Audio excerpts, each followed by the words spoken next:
Hi, guys. Thank you so much for tuning in for the last episode of 2020 Vision. I put makeup on today. I'm so excited. I hate that it's the last one. It's very bittersweet. I'm very sad. But on a happy note, I'm getting my life back because you know how time consuming this was to not only shoot these, plan them out, and then shoot them, and then to answer all of the comments on Instagram and the emails and the texts and everything that I got.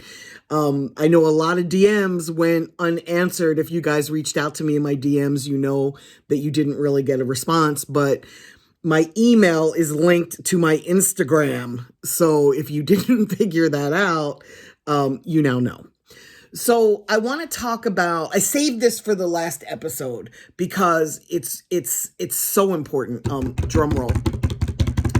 And we're going to talk about relationships because relationships are the most important thing in the music industry. And I'm talking with my hands. I'm so animated. You just can't see it because they're over here, right? But you can see the shadows of me talking with my hands. Relationships matter.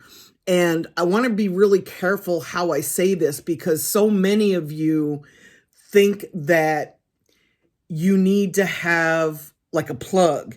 You need to have somebody to put you on. And this is not an industry where somebody puts you on. This is an industry where you build a buzz and you build a movement and you put yourself on. And it's that movement that attracts people that are above you in the food chain, in the music industry. And in a perfect world, you do not want one of them to scoop you because they're going to either insert themselves into the middle or they're going to take all the money, which is the problem with the music industry. You want to build relationships with people that are in the inner circle that can help you get to the next level without having to sign to them, without having to give up your publishing or your masters. In a perfect world, a lot of you are going to say, fuck that. You're going to keep going forward. Somebody's going to offer you, $2,500 in clothes. They're going to buy you a Gucci belt, an iPhone, and you're going to sign to them. Or you're going to get excited by the fact that the person trying to sign you is a star. You're going to want to come up under them because you know that you're as good as they are. You want to hang out with them. The reality is you're kind of a star fucker as opposed to being somebody that's taking this seriously and building your own career. So you're going to sign to the bigger star so that you can come up under them. You're going to see it as the easy way to get on. It's not the easy way to get on. The easy way to get on is basically what this series has taught you. And there's many ways to get on. So the way that I've been telling you is not necessarily the only way. There's many, many, many ways to be successful. But you need to learn all of those ways and do what's best for you. And I'm just sharing with you the way that has worked for me and my clients for over 28 years. And a lot of the guys that I've helped build are still making money in music today. And that's what you want to do. You want a sustaining career. You don't want to be like a designer where you put out Panda and then you're never heard from again. You don't want to be one and done. You want to build a career and be Jay-Z in this motherfucker. You know what I'm saying? You want to be Stevie Wonder or Aretha Franklin. You want a very long career and you just happen to be doing it in rap because you love rap. And most of you, I know there's a lot of you watching this that are singers or songwriters or country or rock or pop. I realize that this is expanding beyond just rap, and I'm so thankful for that. But the reason that I focus on rap is because I got into this as a rap fan. I still listen to rap. I love rap. Rap is my life. So I am hip hop to the core. I know you're kind of laughing at that because I'm a middle-aged white lady, but I was listening to rap before you were born. So there. All that to say relationships. So let me come back to the importance of relationships. A relationship isn't you just reaching out to somebody that can benefit you. A relationship is you creating a back and forth, an engagement with somebody that can benefit you. So those of you who just reach out to me and say, Wendy, can you mentor me? Wendy, can you help me with this? Can you help me with that? That's not building a relationship.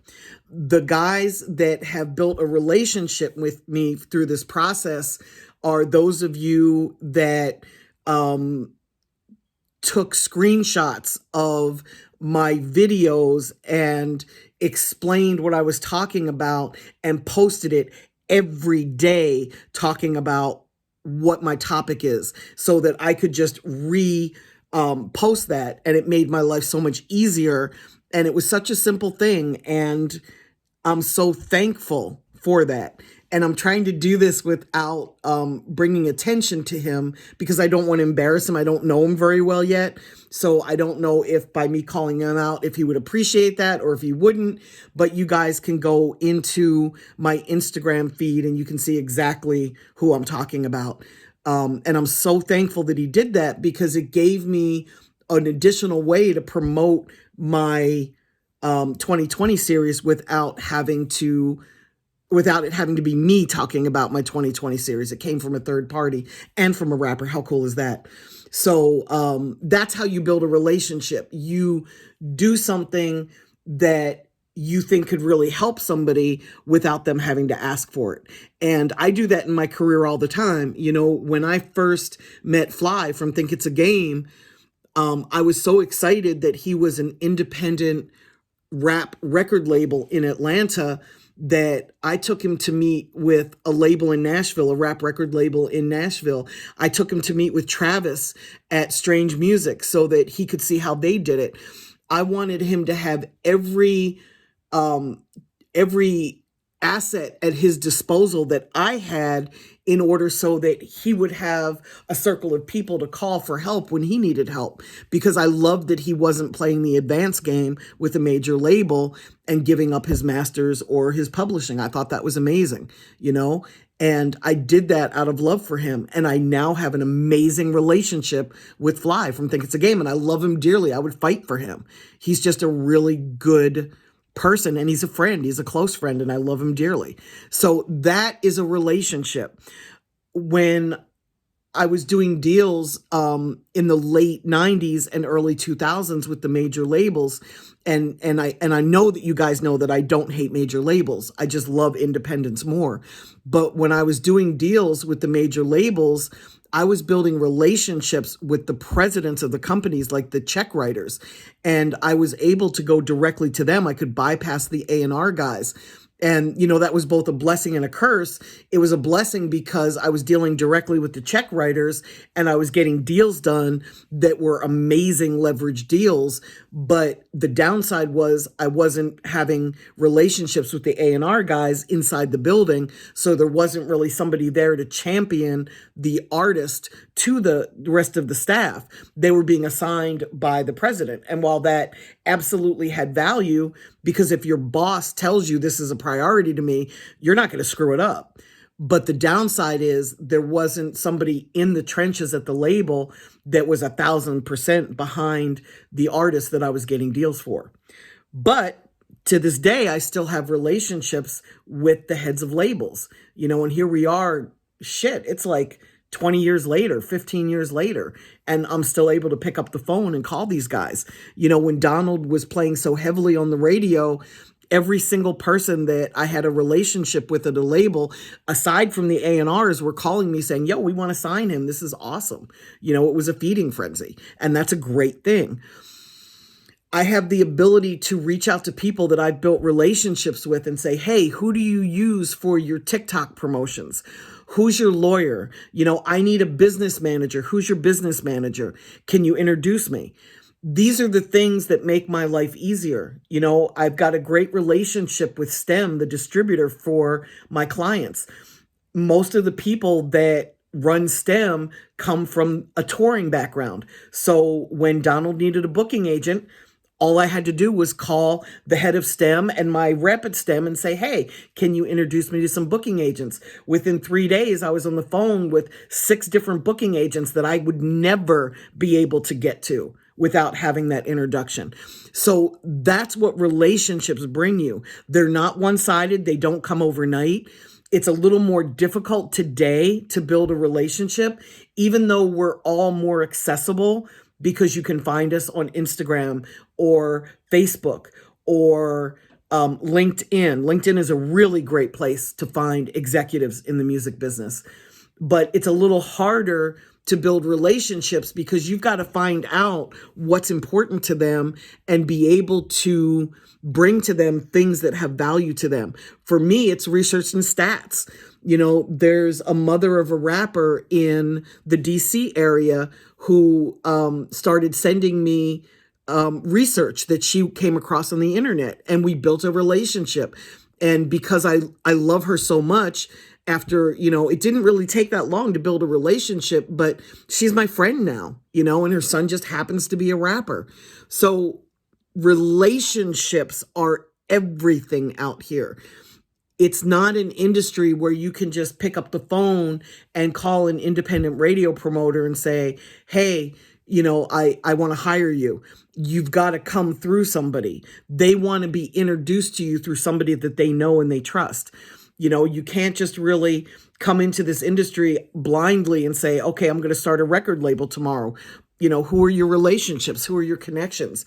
My relationships enable me to save my clients probably $250,000 when I'm working their projects, if not more, because I can call people and ask for an introduction, or I can ask for help. Or if I see somebody doing something successfully, I can call them and say, hey, how are you doing that? And they're actually going to be honest and tell me, this is how we're doing it. This is what we've done. These are the results we're getting. This is what we tried before that didn't work.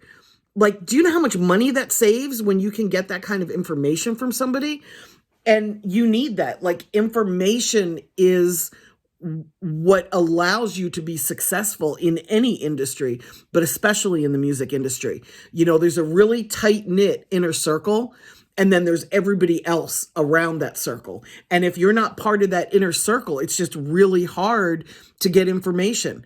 And I'm really fortunate that I'm part of that inner circle. And you guys have heard me talk about my weaknesses. I'm really bad at staying in touch with people.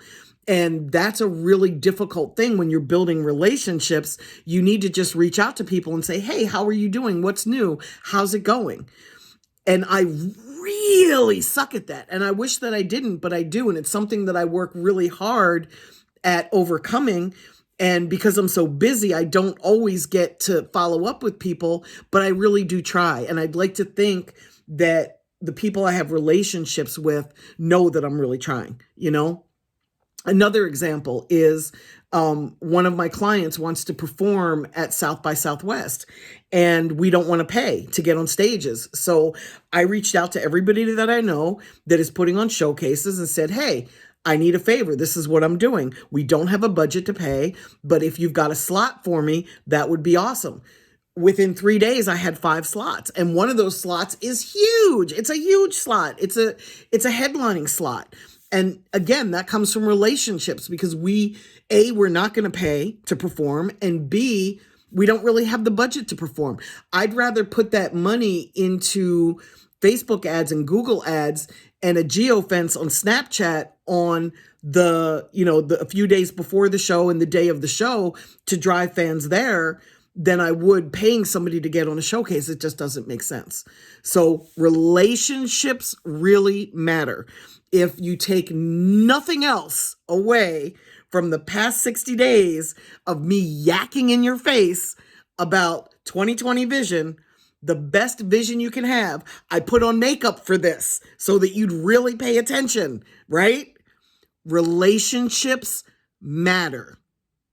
Can't say it any clearer than that.